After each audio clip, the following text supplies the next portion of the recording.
When my sister called my wife's handmade gift cheap garbage, I realized years of sacrificing for them was meaningless because I was never considered family. So I shut off their funding and made them face reality. I'm 29 male and I climb power poles for a living. Lineman work. I'm the guy you see in a bucket truck fixing lines during storms while everyone else is at home whining about their internet being down. It's dangerous work. The kind where one screw up means you're toast, but it pays decently. About $78,000 a year plus overtime when Mother Nature throws a fit. My wife Eve and I have been married 3 years. She's a third-grade teacher, makes about $45,000, and somehow doesn't lose her mind dealing with 8-year-olds all day. We live in a decent house outside the city, drive paid-off vehicles, and actually have savings. Crazy concept, I know. Eve's the type who makes things. Not as a hobby, but because she actually enjoys it. She quilts, does woodworking in our garage. Last Christmas, she made her parents a dining table from scratch. Took her 4 months. Her dad cried when he saw it. That's who she is. My family, whole different story. My dad, Isaac, 57, used to run heavy equipment until his back gave out and diabetes turned him into a medical liability. Now he's on disability, pulling in about $1,900 a month and acting like the world owes him something for getting old. My mom, Marlo, works as a receptionist at a chiropractor's office. Together, they make about $4,500 a month. Their mortgage is $1,600. Add utilities, insurance, food, and dad's medication, and the math doesn't work. But instead of downsizing or adjusting their lifestyle, they just called me whenever the numbers didn't add up, which was every single month. Then there's my sister Riley, 27, 5'3", and convinced she's destined for greatness despite zero evidence supporting that theory. She's been finding herself for the past decade bouncing between retail jobs and community college classes she never finishes. She's got this thing where she'll post a photo at some trendy coffee shop with a caption like, "Treating myself because self-care isn't selfish." And then 3 hours later, she's texting me asking to borrow money for gas. It started the way these things always do. Small favors that turned into expectations. Dad's truck needed a new radiator. Mom's car registration was due. Riley's phone got shut off because she spent her bill money on a music festival. Every time it was temporary, every time they promised to pay me back.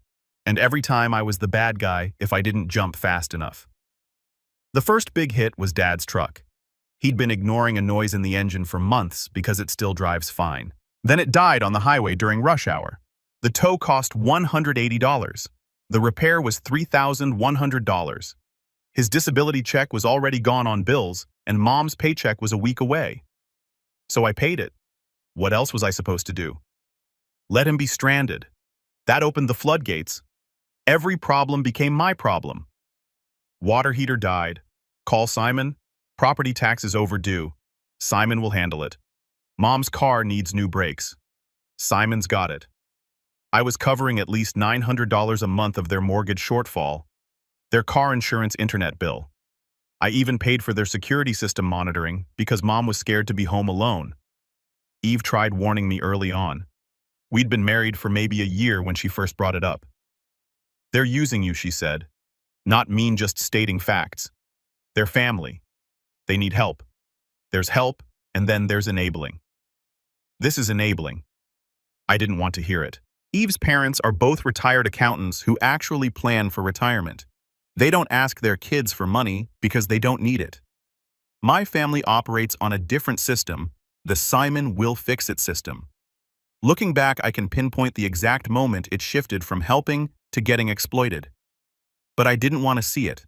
I wanted to believe I was being a good son, a responsible older brother. What I actually was a chump. My coworker Trent called it out one day.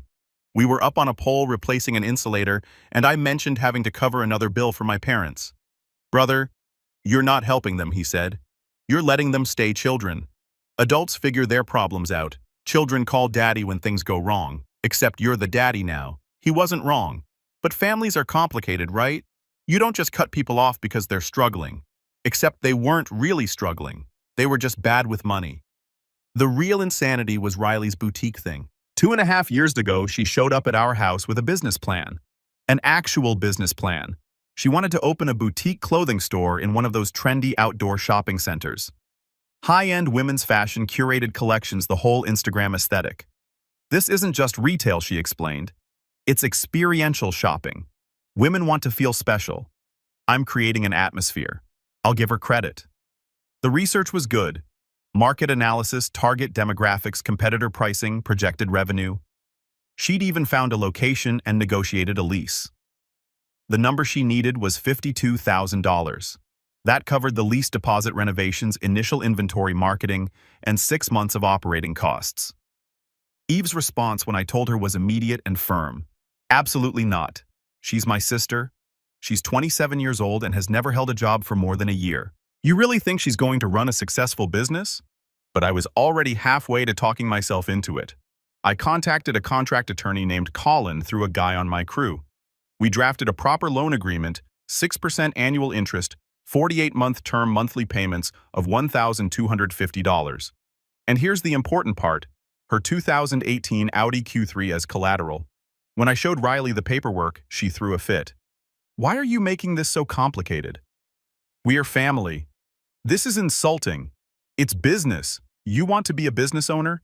This is how business works. She signed mostly because no bank would touch her with her credit score. The renovation took 4 months. She threw herself into it with more energy than I'd ever seen from her. The transformation was actually impressive. She turned a bland retail space into something that looked like it belonged in a trendy downtown district. The first 8 months went smoothly. Payments came on time. She sent me monthly revenue reports that showed real numbers, and the place seemed busy whenever I drove past.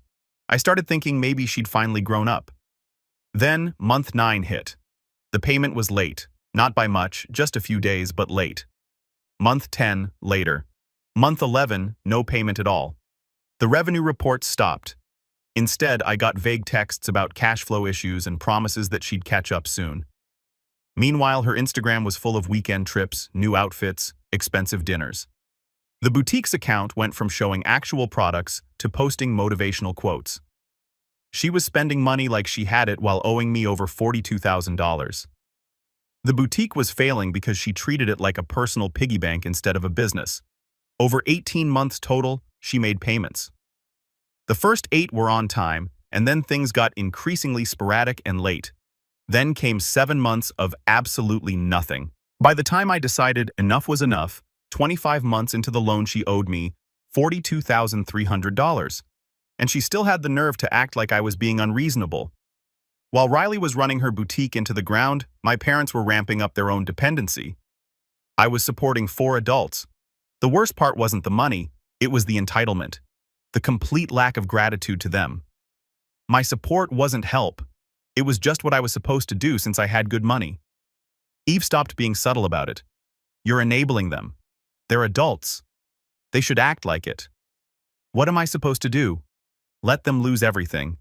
They're not going to lose everything. They'll figure it out like everyone else does. But why would they, when you're always there to catch them? She was right. The breaking point was coming. I just didn't know it yet. Dad's 57th birthday was coming up at the end of October. He'd been dropping hints for weeks about wanting to do something different this year, something more special than the usual backyard cookout. Between his disability review getting denied again and his general depression about getting older, I figured he deserved something good. So I planned a proper celebration. I booked a private room at Texas Roadhouse for $250, ordered a custom cake, got decorations coordinated with relatives.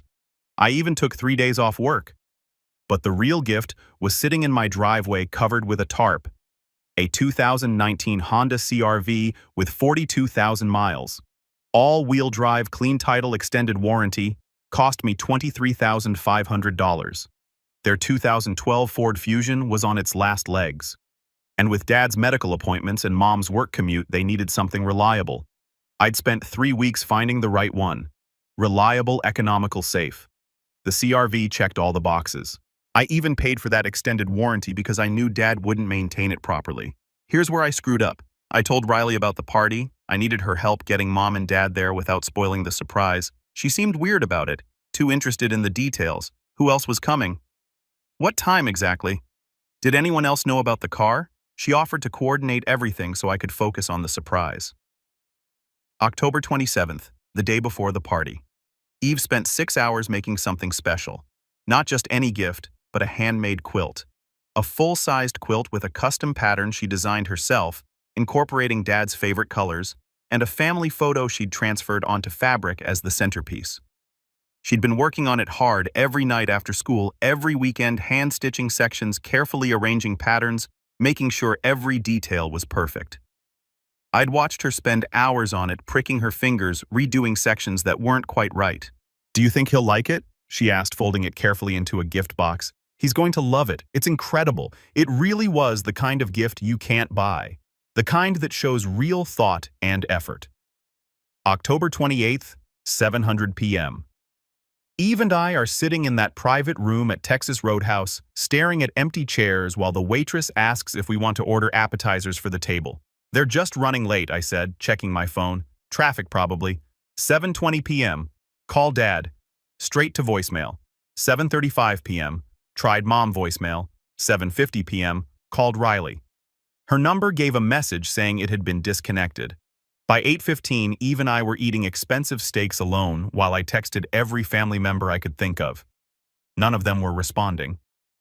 Other diners were starting to stare at the sad couple in the party room with balloons and decorations, but no party. "Something's wrong," Eve said quietly. "This isn't an accident." Then I made the mistake of checking social media. Riley's Instagram story, posted about 45 minutes earlier, showed a picture with the caption, "Real family celebrates together. Happy birthday, Dad." The photos showed everyone: Mom, Dad, Uncle Bruce, Aunt Christine, my cousins, all of them at Dad's garage eating pizza and laughing. Dad was wearing a birthday hat holding what looked like a bottle of something, smiling bigger than I'd seen in months. The next story was worse. Some people think fancy restaurants matter more than genuine love. We know better. I kept scrolling through her stories. She'd posted at least 8 of them. One showed Dad cutting into a grocery store sheet cake with "Happy Birthday, Isaac" written in blue icing. Another showed Uncle Bruce making a toast. Each story felt like a deliberate jab. Timestamps showed they'd started the party right when mine was supposed to begin. This was coordinated. Then the family group chat exploded. "Riley, hope you and Eve enjoyed eating alone. Dad had a real birthday with people who actually care about him. Mom, best birthday surprise ever. So grateful for those who show up when it counts." Aunt Christine.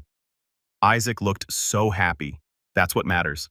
Nobody mentioned that I was supposed to be there. Nobody asked why I wasn't at the party I'd planned. It was deliberate, calculated. The whole thing had been set up specifically to exclude me. I sat there reading message after message, watching them all pile on. They knew exactly what they were doing. Every comment was designed to twist the knife deeper. I typed, "Interesting that nobody thought to mention this to me. I've been sitting at Texas Roadhouse for over an hour." The chat went silent for a minute. Then Riley responded, "Oh, you actually showed up to that. We figured you'd be too busy counting your money to care about family. Uncle Bruce, maybe next time don't make it about showing off." That's when I realized something. They were punishing me for asking Riley to pay her loan for not being available every single time they needed money. Eve watched my face change. "What are they saying? I showed her the phone?" Her jaw tightened. "They planned this whole thing to hurt you." More messages kept coming. "Riley, we talked about it and decided Dad deserves a party with people who love him, not people trying to buy his affection. Mom, pizza and family beats fancy restaurants any day." Dad hadn't said anything yet. Then his message came through. "Dad had a great time tonight. Thanks to everyone who made it special." That hurt worse than all of Riley's messages combined. He was going along with it. I sat there staring at my phone while Eve watched me process it all. The expensive dinner sat half-eaten in front of us. The gift box with the quilt sat on an empty chair. The balloons I'd paid for looked ridiculous now. Eve reached across the table and took my hand. "They planned this. Your sister organized this whole thing specifically to humiliate you." I typed into the group chat, "What the hell is wrong with you people? I'm sitting alone at Dad's birthday dinner. The one I planned and paid for." 2 full minutes of silence. Then, "Riley, sit alone with your pathetic gift. Nobody wants your money or your presents." Something inside me snapped. I walked out to the parking lot, pulled the tarp off the CRV, took a photo of it with the big red bow, and sent it to the group chat. "Don't worry, I'll definitely be keeping my gift." They saw it and they went nuclear. My phone started ringing immediately. Dad first, then Mom, then Uncle Bruce. The group chat filled with messages. Dad, wait. Is that a new car, Mom? Simon, what is that, Riley? Complete silence. Uncle Bruce, hold on. You bought Isaac a car. They started calling non-stop. The chat filled with backpedaling. It was a misunderstanding. We need to talk about this. Let's not do anything we'll regret. I didn't answer a single call. When we got home, Eve made tea and we sat on the couch. She didn't say anything, just waited for me to process. Riley told them not to come to my party. She organized a separate one specifically to embarrass me. I looked at the gift box on our dining table. 3 months of work hours of careful stitching made with love for someone who didn't deserve it. For the first time in my adult life, I understood exactly what my family thought of me. I wasn't a son or a brother. I was a resource and ATM.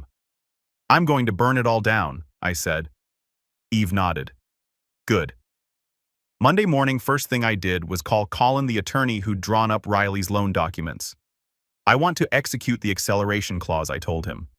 Full balance due in 30 days, or I take the Audi and liquidate the business assets. That clause Riley thought was just formal legal jargon.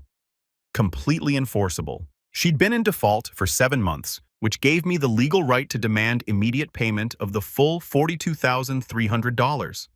Sure, Colin said. I'll have the demand letter drafted by the end of business today. She signed a valid contract and violated it repeatedly. If she tries to fight this, it'll cost her even more. While Colin handled the legal side, I started cutting off the cash flow. Every automatic transfer, every bill I'd been covering, every subscription gone. Their mortgage assistance, $900 a month deleted. Their internet canceled. Car insurance I'd been covering done. Even the streaming subscriptions goodbye. Each cancellation felt like dropping a 100-pound bag off my shoulders. That afternoon, I drove straight to Riley's boutique. She was with a customer doing her whole personal stylist routine. I walked past the customer without stopping and went straight to the back office. Riley followed, annoyed but trying to maintain her professional facade. I placed the legal documents on her desk without saying a word. Demand for full payment 30 days. Consequences clearly outlined in bold print. You have 30 days to pay the full amount, $42,300. After that, I take the Audi and liquidate the business assets. She stared at the papers. This is a joke. Dead serious. You wanted to play games, game on. Her face cycled through several emotions. Confusion, anger, then manipulation mode.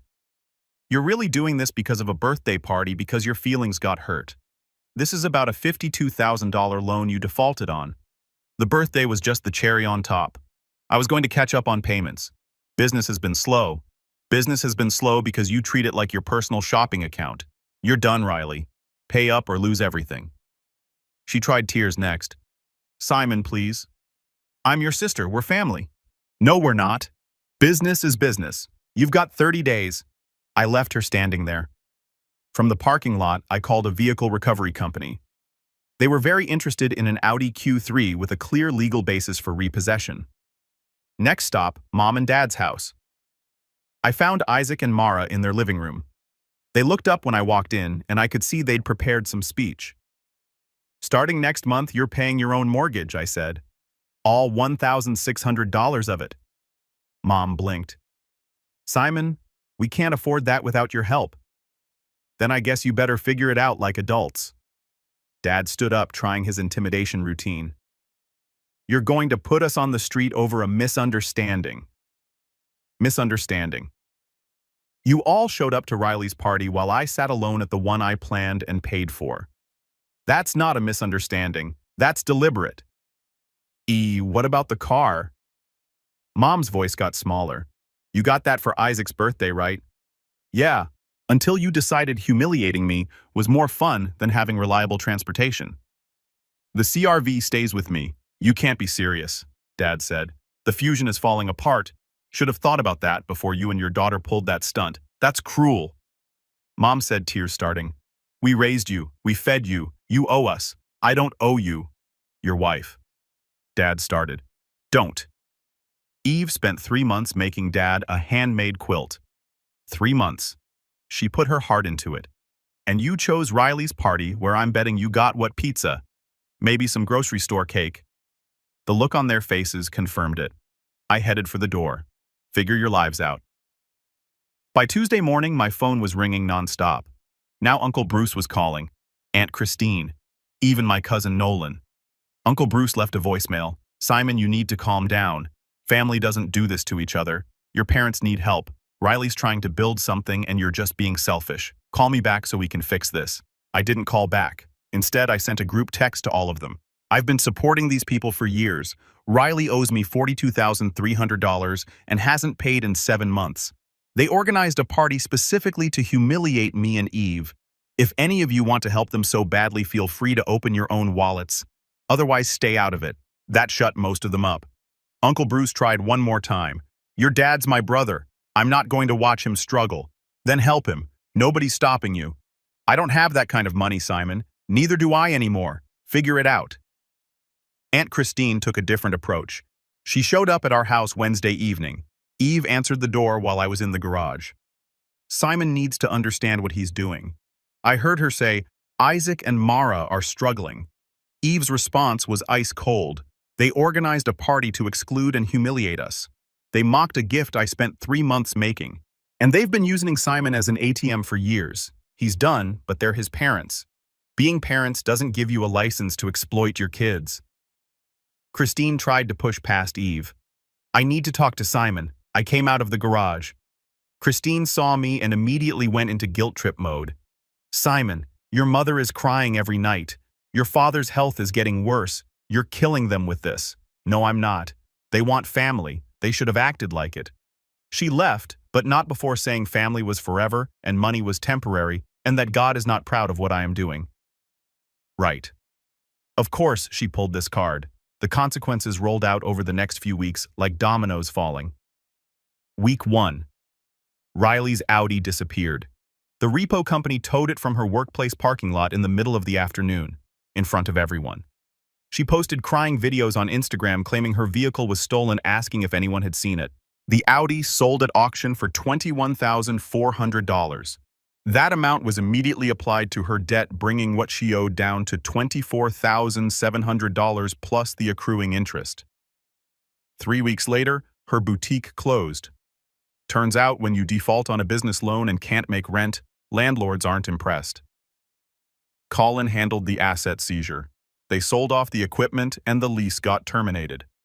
Riley tried to get emergency loans from 3 different places. They all checked her credit history, saw the defaulted business loan, and rejected her immediately. Now she works at Target making minimum wage, plus whatever tips she can hustle. She lives in a studio apartment above a Chinese restaurant where the smell of fried rice is inescapable. Her new boyfriend Tate is a wannabe influencer who plays games online and borrows money from her that he never pays back. My parents held out longer, but not much. The first month they survived by borrowing from Uncle Bruce and selling some of Mom's jewelry. The second month they were late on everything. The mortgage company started calling daily. Dad got a part-time job at a hardware store, which, with his back, must have been torture. Mom joined one of those pyramid schemes selling weight loss shakes.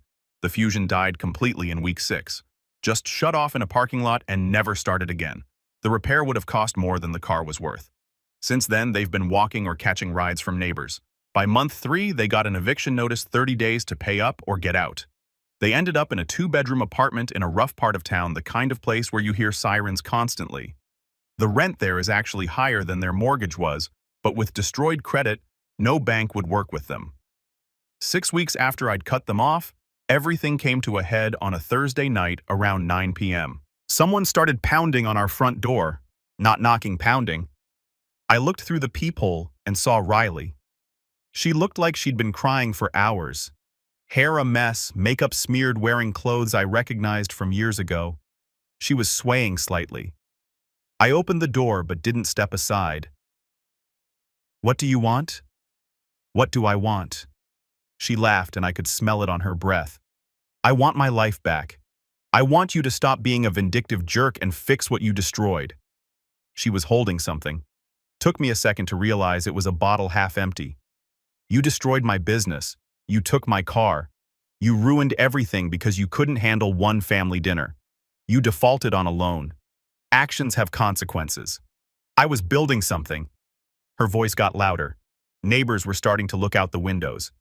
I had a plan. I had customers and you threw it away because your ego got hurt. Riley, you need to leave. Eve appeared behind me. You need to go now. Riley focused on her and something ugly crossed her face. Oh, here she is. The perfect wife. Tell me, Eve, does it feel good? Does it feel good watching him destroy his family over your stupid quilt? Excuse me. Eve's voice went cold. That pathetic quilt you made, like anyone wanted that cheap handmade garbage. You think you're so special because you can sew newsflash, nobody cares. That crossed a line. I stepped forward, putting myself between Riley and Eve. You don't talk to my wife, ever. Leave now, or what you'll ruin my life some more. Too late, Simon. You're just a bitter loser who can't handle people having fun without him. She was getting more agitated, gesturing wildly with the bottle. You think you're so great because you climb poles? You're nothing. Just a high school graduate who got lucky. Last warning. Leave. Make me. That's when she did something stupid. She threw the bottle aimed right at Eve. I moved fast, got my hand up. The bottle hit my palm. Instead of Eve's face, bounced off and shattered on our front step. Glass and liquid everywhere.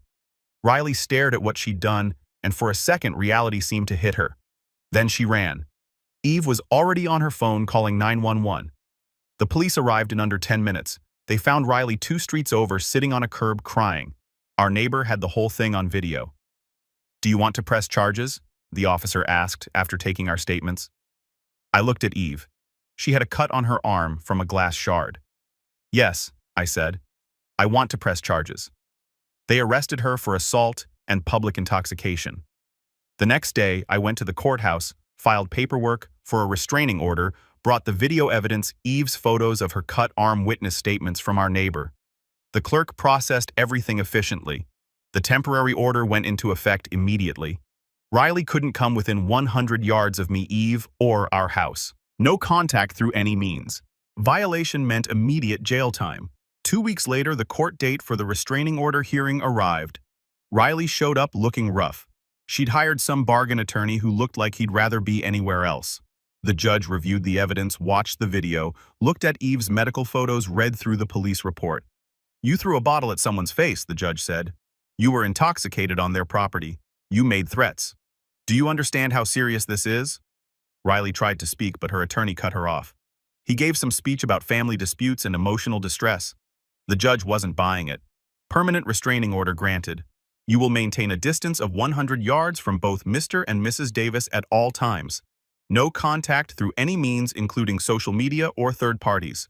Violation will result in immediate arrest. Do you understand? Riley nodded, tears running down her face. The assault charge was separate. That went to the prosecutor's office. They offered a plea deal, 6 months probation, a fine, restitution for damages, and mandatory counseling. Her attorney advised her to take it. She did, but it got worse. My parents decided to double down. They started showing up at my work first during lunch breaks, waiting by my truck. When I refused to engage, they escalated. They showed up during my shift, actually coming onto utility property to try to confront me. My supervisor had to escort them off the premises twice. Simon, I like you, but if your family keeps showing up here, it becomes a safety issue. Next time, I'm calling the cops.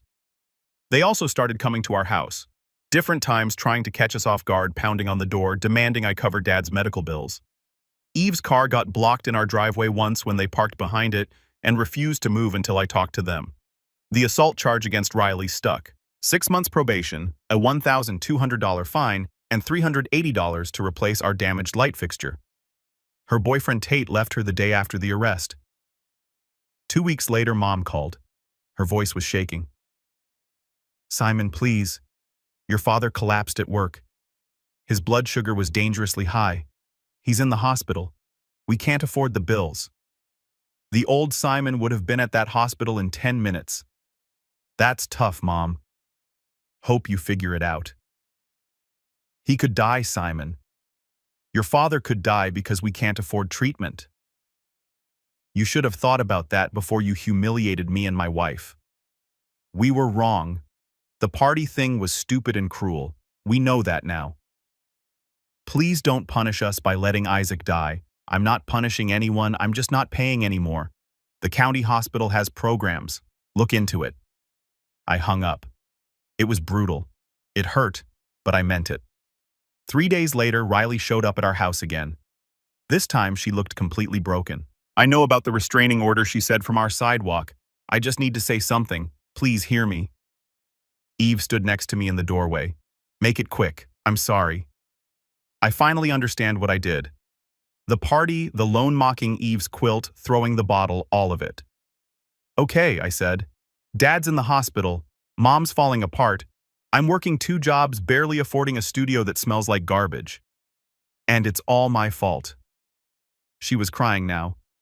I know I don't deserve help, but please don't let Dad die because of me. I'll work the rest of my life to pay you back.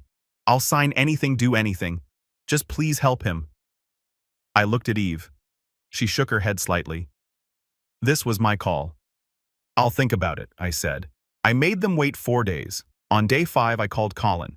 I need you to draft something. Multiple agreements, very specific terms. We met at Colin's firm conference room. Me, Eve, Colin at the head of the table. Riley, Mom, and Dad on the other side. Uncle Bruce too, since he'd been involved. Here's how this works. I started. These are the terms. Non-negotiable. You sign all of them, or you get nothing. First document to Riley. After the Audi sold for $21,400, you owe me $24,700 plus $3,200 for additional legal fees and damages from the assault. Total $27,900. You'll pay me $600 a month until it's covered plus 6% interest. Miss one payment, we're done forever. No extensions, no excuses. The restraining order stays in place until the debt is paid in full. She nodded immediately. Yes, whatever you want. Second document to my parents. I'll cover Dad's critical medical expenses. That means insulin, necessary medications, and essential doctor visits.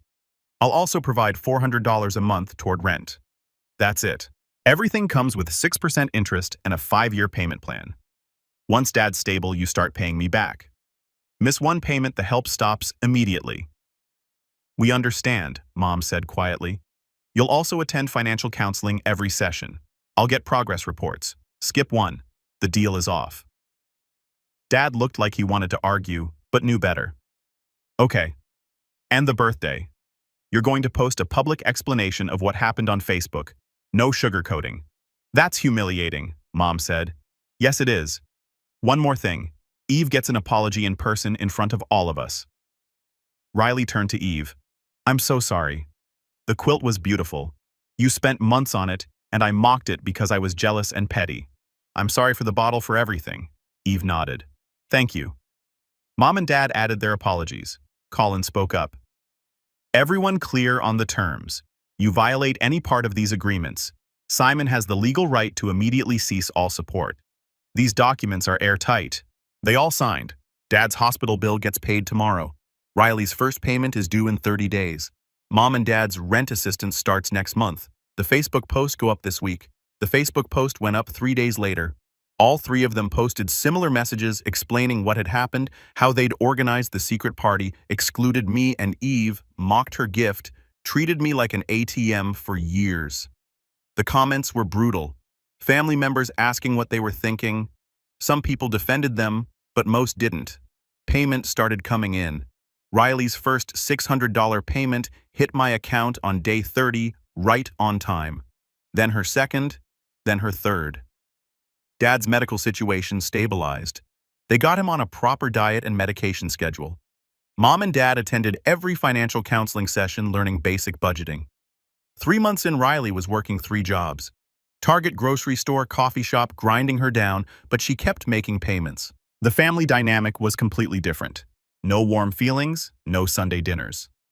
When we interacted, it was about payments, budgets, medical updates. Eve kept her distance. Polite when necessary, but never warm. She hadn't forgiven them for the quilt, and I didn't blame her. 9 months into the new arrangement, things were holding. Barely, but holding. Riley's $600 payments kept coming. Mom and Dad were in their second round of financial counseling. The $400 monthly I sent for rent helped, but wasn't enough for comfort. They had to work for the rest. The Honda CR-V was still in my driveway. Eve suggested keeping it. It's a reminder. The few times my parents came for budget meetings, they walked past that CR-V. I'd catch Dad looking at it sometimes, that expression of regret mixed with anger. I don't trust them, Eve told me. People don't change that fast. You think they're going to test boundaries eventually? See if you'll fold. The test came in month 10. Mom called that practice tone. Simon, honey, your father's teeth are in bad shape. He needs dental work. Probably a few thousand. And that's not covered under the medical support agreement. We were hoping you could help. Does he need it to survive? Well, no, but he's in pain. Then it's not critical medical. Not covered. Son, he's suffering. Mom, we have a contract. Critical medical means life-sustaining treatment. Dental work isn't in our agreement. This is cruel. No cruel was organizing a party to humiliate me and Eve. This is business. She hung up. 2 hours later, Dad called. Same conversation, same result. 2 weeks later, Dad got dental work through a county program. They'd figured it out. Month 11 brought Riley testing boundaries. Her payment was late. 5 days late. I waited until day 6. Where's the payment, Simon? I'm sorry. I got behind. The contract says 30 days. You're now 6 days into month 12 without paying month 11. 24 days to get current or we're done. I'll have it. 24 days, not negotiating. The payment hit 13 days later with a text. Sorry for the delay. Won't happen again. I didn't respond. The payment said everything. 18 months in, things had finally settled into a rhythm. Riley's payments kept coming. She'd paid off about $10,800 of the $27,900. At this rate, another 3 years. Her Instagram was basically dead. She was just another person grinding through life now. Humbled. My parents were in year 2 of financial counseling, still in that rough apartment. Dad at Lowe's, Mom doing call center work. They'd learned to shop at discount stores, clip coupons, plan meals. Resentment was still there. I could see it in Dad's eyes during quarterly reviews. He hated that his son was supervising his money, but he kept showing up. The new normal was cold, transactional, lonely in its own way. Some might call that sad. I call it self-respect. Sometimes I wish I had a healthy relationship with them as a family, but then I realize we will never have one. Some bridges stay burned, and I'm okay with it. You can't force people to value you. All you control is whether you let them keep exploiting you. I stopped letting them. Now, life's good, really good.